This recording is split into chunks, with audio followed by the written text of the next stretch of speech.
Catalytic properties of d block elements. Catalytic properties of d block elements.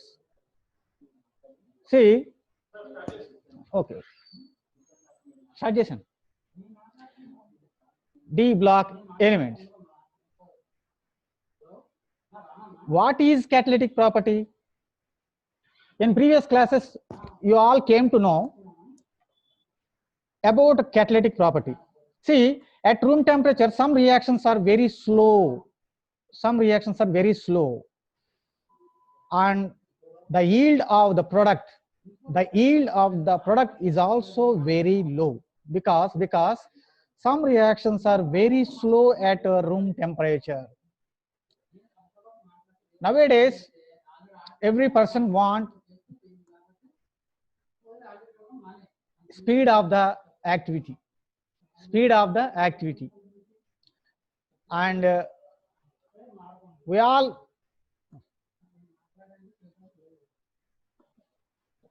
improving the yield of the product. Yield means quantity of the product. So at room temperature, some reactions are very slow, and as well as yield of the product is also very low. That means production of the yield, production of the product is very low. To improve the speed of the reaction and as well as production of the product, scientists generally use catalysts. Catalyst is nothing but a foreign substance which is added to reaction mixer to speed up the reaction and as well as to increase the yield of the product. So the word yield means production. Product. So what are the catalytic properties of d block elements? Many d block elements and their compounds act as catalysts in chemical reactions. This property may be either due to their variable valency enables them to form unstable intermediate compounds, or due to providing a suitable reaction surfaces. Once again, I am repeating, just listen to me carefully. Many d block elements and their compounds act as catalysts in chemical reactions. This property may be either due to their variable valency. Variable valency means what? Variable valency is nothing but, yesterday I have told you now, variable valence means they are exhibiting two or more than two oxygen states. So that is variable valency. So this property may be either due to their variable valency enables them to form unstable intermediate compounds, or due to providing a suitable reaction surfaces. Here I am showing you some of the catalysts which are used in some reactions. So this is left side of the block. It is giving you the process, the name of the process, and right side of the block, right side of the table, we are representing the name or symbol of the matter. See, in hydrogenation of oils, generally we use nickel as catalyst. Hydrogenation of oils means preparation of dalda. See, in laboratories, artificially we are preparing dalda. You all know dalda very well.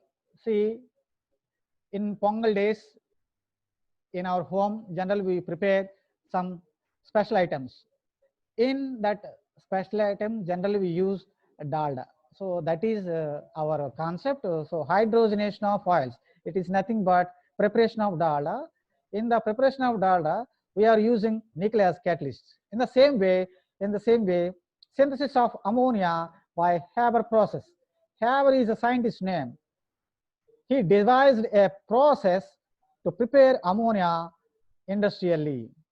Ammonia is very important chemical to prepare medicines. So for the preparation of ammonia by Haber process, generally we use iron as catalyst. Iron as catalyst. In the same way, synthesis of nitric acid by Oswald process. Synthesis of nitric acid by Oswald process. In that process, we use platinum. Platinum, do you know the metal platinum? The second precious metal in the society after gold. I mean, after gold, the precious metal is platinum. Nowadays, people are using platinum to prepare ornaments and jewelry. So, in this preparation of nitric acid by Oswald process, we use platinum metal. Platinum metal. Coming to next process, synthesis of sulfuric acid by contact process. Contact is a scientist name. He devised a process to prepare sulfuric acid by large scale. Large scale means, I mean, in the production of sulfuric acid in bulk scale. Bulk means in large scale. Bulk means in large scale. So in that process, we use vanadium pentoxide, V2O5, as a catalyst. Vanadium pentoxide as a catalyst. So these are all catalytic properties of D block metals. Coming to complex formation. Complex formation. This is another topic which is very important in the examination point of view. See, in D block elements, so far we have discussed very important questions, and coming to a very important question that is very often asked in previous examinations, that is how D block elements form complex formations. That and all we are going to discuss. Coming to D block metal ions having a great tendency to form complexes due to its small size, high charge and vacant d orbitals. D block metal ions. Metal ion means every metal has positive charge on it. That and all we are know. That and all we know. So all D block metal ions having great tendency. Great tendency means have a great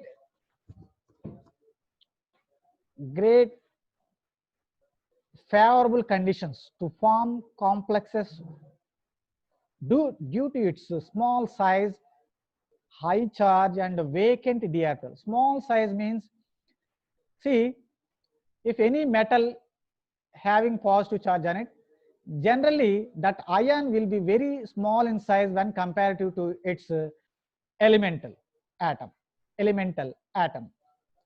Why? Because whenever one electron is loosed from its outermost shell, generally the nucleus influence will be increased. Whenever nucleus charge increases, that nucleus influence will be very high on the outermost shell electrons. As a result, the size of the atom gradually decreases. So that is why whenever a metal ion having positive charge on it, generally having very small size. Coming to high charge. High charge means, see, if you take manganese, manganese will exhibit variable valency. Yesterday I have told you though. Manganese will exhibit +2 charge, +3, +4, +5, +6 and +7 also. So whenever positive charge will increase on the metal ion, the size of the atom will be gradually decreases. So when compared to manganese +2, +7 having very high charge on it. So the value increases, charge will also increase. So in that fashion, D block metal ions having high charge on it. and at the same time some metal ions having vacant d orbitals. Vacant d orbitals. See, if you take scandium in the 3D series, scandium will have only one electron in 3D sublevel. Whenever scandium is in +3 state, that one electron will be removed from d sublevel. As a result, the d sublevel will be vacant. So all these factors will influence to form complex formation. So coming to the continuation of the complex formation, the bonds involved in the formation of complexes are coordinate bonds. What is that? Coordinate bonds. So complexes are called coordinate compounds. Coordinate compounds. In complexes, the groups which donates the electron pair are called ligands, and the metal ions which accept the electron pairs is called central metal ion. Central metal ion. The central metal ion and the ligands are represented by square bracket, and the other are represented outside the bracket. Outside the bracket. The square bracket part is a complex ion and involves a single unit in chemical reaction. The square bracket part is a complex ion and involves a single unit in chemical reactions. Example: potassium ferricyanide. Example 1, potassium ferricyanide, or we can say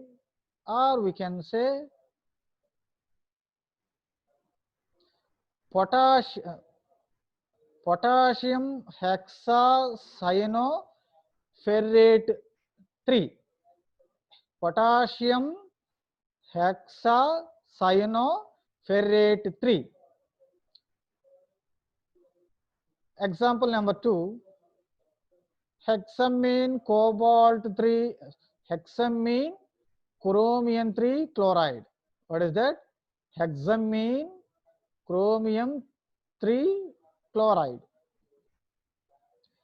In a series, the stability of the complexes increases with increase the atomic number of the elements, and in a particular oxygen state with decrease the size of its atoms. When the d block metal atom exhibit more than one oxygen state, the highest valent ion forms more stable complex.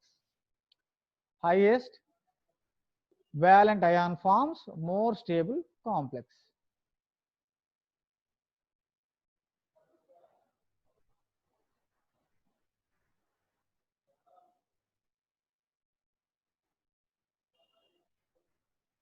So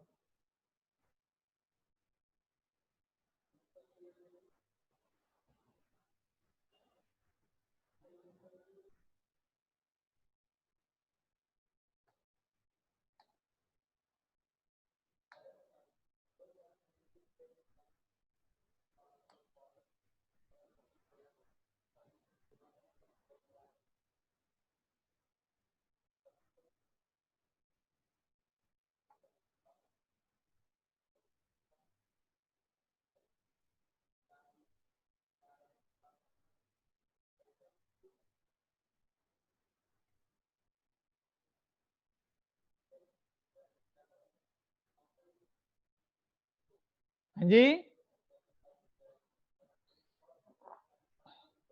Anji,